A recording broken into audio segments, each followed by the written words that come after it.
Hola, bienvenidas y bienvenidos al segundo video sobre los cambios que tuvo la Ciudad de México arquitectónicamente con la implementación de las leyes de reforma.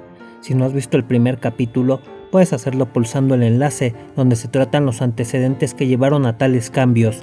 Además vimos algunos de los grandes recintos religiosos y su destino con la aplicación de estas leyes. San Agustín. En mayo de 1533 llega la Orden Agustina a la Nueva España. Al sur de la ciudad, en lo que fue el barrio de Soquipan, le son cedidos terrenos para iniciar la construcción de su convento y su templo, iniciando en 1541. Tuvo una de las más importantes casas de estudios y el noviciado.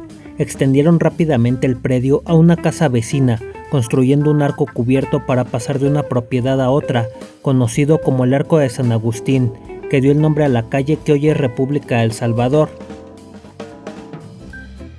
De este primer templo no quedan restos, debido a un gran incendio el 11 de diciembre de 1676, el cual duró 3 días, procurando no se extendiera al convento y a las casas vecinas. Juan Chavarría, uno de los vecinos más acaudalados de la ciudad, esa noche rescató de entre las llamas la custodia de la iglesia. En agradecimiento, la orden religiosa esculpió en la fachada de su casa, que estaría en la llamada calle de Chavarría después, un brazo sujetando la custodia, símbolo de esta acción. Aún podemos observarla en la actual calle de Justo Sierra.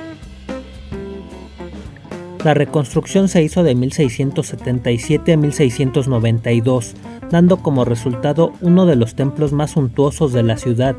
Inclusive el rey Carlos II, admirado por las noticias que recibía, preguntó: ¿acaso los muros son de plata? García Cubas lo relata como un templo barroco con reminiscencias góticas y renacentistas, con capillas en las 2 naves laterales y una capilla que pertenecía al marqués de Salvatierra. Sus obras que sobresalían eran el retablo del altar y la sillería del coro, tallada en madera fina, con 254 pasajes del Antiguo Testamento. Al principio del siglo XVIII se levantó la capilla del Tercer Orden, al poniente del templo, con planta de cruz griega, cúpula octagonal y portada mudéjar.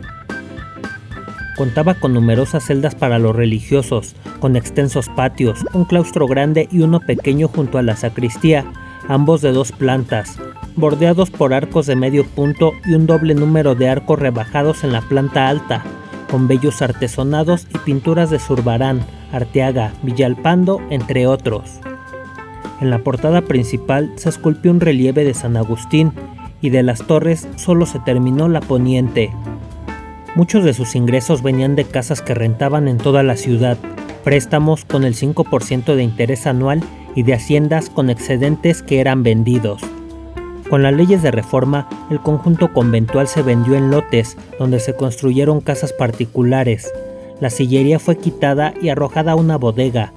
Después se guardó sin cuidado en la Escuela de Sordomudos de Corpus Christi, entre 1890 y 1894, y después fue adaptada al Salón de Actos del Generalito de la Escuela Nacional Preparatoria, antiguo Colegio de San Ildefonso, conservándose 153 sillas en este lugar.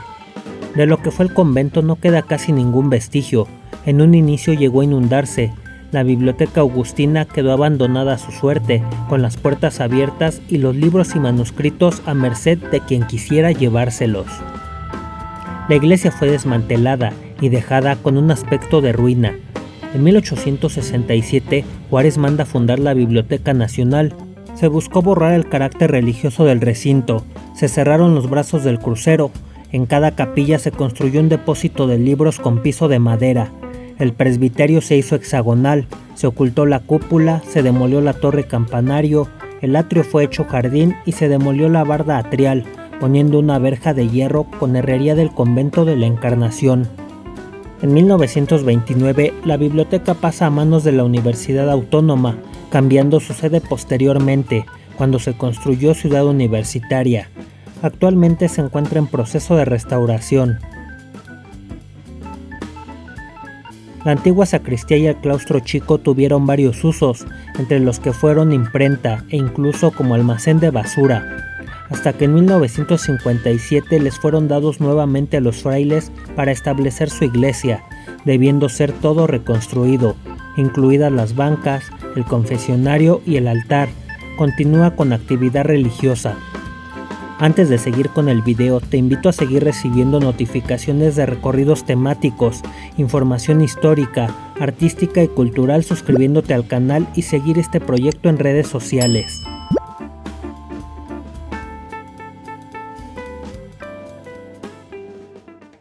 Los conventos de monjas. Desde la época novohispana se habían establecido diversas órdenes religiosas de monjas, como concepcionistas, franciscanas de diversas órdenes, dominicas, carmelitas, jerónimas, la Orden del Salvador y la Compañía de María. Estas órdenes obtenían ingresos de diversas maneras. Las mendicantes de las limosnas, pues no cobraban dotes por ingresar novicias ni poseían propiedades. Otras se sostenían de la renta de propiedades y préstamos de capital.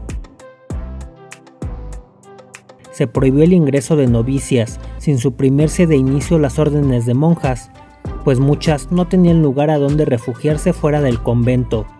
Después, en 1861, se fueron exclaustrando algunos conventos, pero se decidió dejarles algunos recintos, donde se ingresaron a las demás monjas sacadas de los conventos suprimidos, los cuales fueron casi la mitad de los existentes en la época.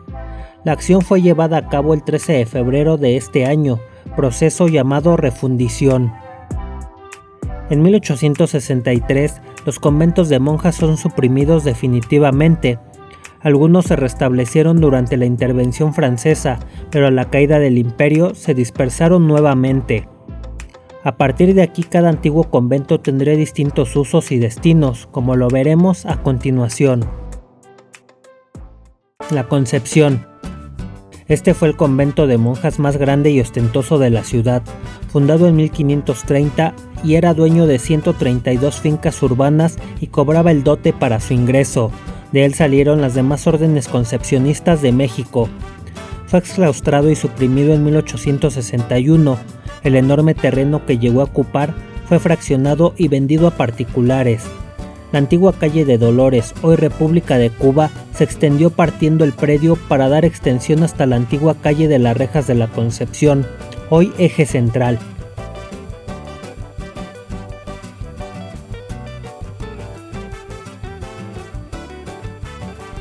Corpus Christi. Data de 1720, siendo el primer convento de indígenas caciques. Fue fundado por el Marqués de Valero y es obra de Pedro de Arrieta. Estuvo bajo jurisdicción franciscana, se sostuvo en su mayoría de donaciones. En 1861, el edificio conventual con su huerta fue vendido y derribado, excepto uno de sus claustros, lugar donde se instaló la escuela de sordomudos que se conservó aquí hasta 1946. Su iglesia pasó por varios usos, como templo cismático, bodega, entre otros, hasta ser hoy el Archivo General de Notarías del Distrito Federal desde el 2005.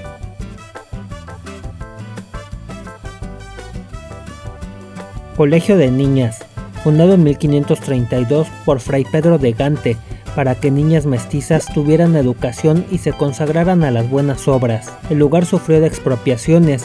El predio, que ocupaba casi la manzana completa, contaba con botica, enfermería, dormitorios, biblioteca, baños, lavaderos, huertas, entre otros espacios.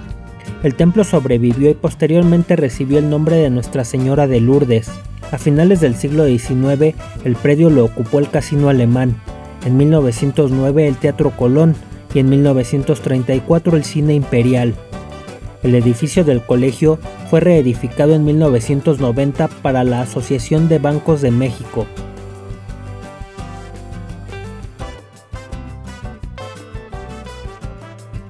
San Lorenzo. Fundado en 1598, estuvo a cargo de la Orden de San Jerónimo. Su torre campanario cayó en 1845 en un terremoto. Con las leyes de reforma, en 1865, las monjas dejan el convento. En 1867, Benito Juárez decreta la creación de la Escuela Nacional de Artes y Oficios para Hombres, instalada en lo que fue el claustro del convento. La escuela cambió de nombre en varias ocasiones hasta llegar a ser la Escuela Superior de Ingeniería, Mecánica y Eléctrica o ESIME. El templo aún conserva su función religiosa.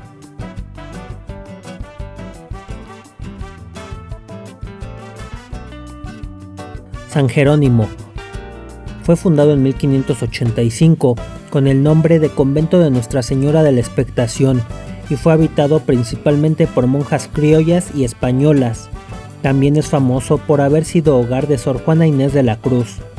Con la Reforma en 1867 tuvo varios usos, como cuartel, caballería y hospital militar. Después fue propiedad del arquitecto Antonio Rivas Mercado. Posteriormente fue vecindad, estacionamiento y locales comerciales. En 1979 inicia su restauración y en la actualidad el recinto pertenece a la Universidad del Claustro de Sor Juana. La Encarnación, construido bajo la Orden de los Dominicos en 1594, ocupaba 2/3 de la manzana, con unos 10.437 metros cuadrados. Contaba con aposentos, capillas, huertas, un gran claustro principal con unas 300 personas de servidumbre y era propietario de 85 fincas. En 1867 fue exclaustrado y nacionalizado para diferentes usos. Fue ocupado por la Guardia Nacional, la Lotería Nacional, la Escuela de Artes y Oficios, hasta llegar a ser parte de la Secretaría de Educación Pública, que incluye el templo que funge como biblioteca de la dependencia gubernamental. Santa Inés. La iglesia fue fundada en 1600 por monjas concepcionistas, bajo patrocinio de los marqueses de la Cadena. Albergó criollas sin posibilidad de pagar el dote. En 1861 fue exclaustrado y el edificio casi abandonado, siendo por algún tiempo vecindad. Actualmente el templo conserva su función religiosa y en lo que fue el convento se ubica el Museo José Luis Cuevas. Regina Coeli. Fue fundado tentativamente en 1573 por 10 religiosas concepcionistas. Su iglesia es concluida hasta 1656. Con la Reforma fue entregado a la Secretaría de Guerra para hacerlo cuartel. Después fue dado como pago a Ramón Obregón. La mitad del predio fue dividido. Llegó a ser hospital. Una parte le perteneció a la Secretaría de Educación Pública y otra al Archivo General de Notarías. Actualmente los patios se rentan para eventos sociales y culturales. Jesús María. Fundado en 1580 por Pedro Tomás de Denia, para las descendientes pobres de los conquistadores, siendo uno de los más precarios hasta que fue financiado por Felipe II, convirtiéndolo en uno de los más importantes de la ciudad. En 1861 fue exclaustrado y las monjas refundidas en el de Regina hasta 1863. Fue lotificado pasando a la Comisión de Beneficencia Pública y otros lotes a particulares. El claustro principal fue sala de espectáculos, cubriendo el techo con láminas. Después se adecuó para hacer el cine Progreso Mundial hasta 1974. La iglesia fue archivo de la Secretaría de la Defensa hasta 1960, que regresó a sus funciones religiosas. ¿Qué opinas sobre las nuevas funciones dadas a los espacios conventuales después de la Reforma? Te leo en los comentarios. En otro video seguiremos hablando del destino de estos espacios, así que si este contenido es de tu interés, no olvides suscribirte al canal para seguir al tanto de nuevas cápsulas turísticas, de recorridos temáticos e información complementaria para tus viajes. Yo me despido, hasta la próxima, en breve, viaja y aprende.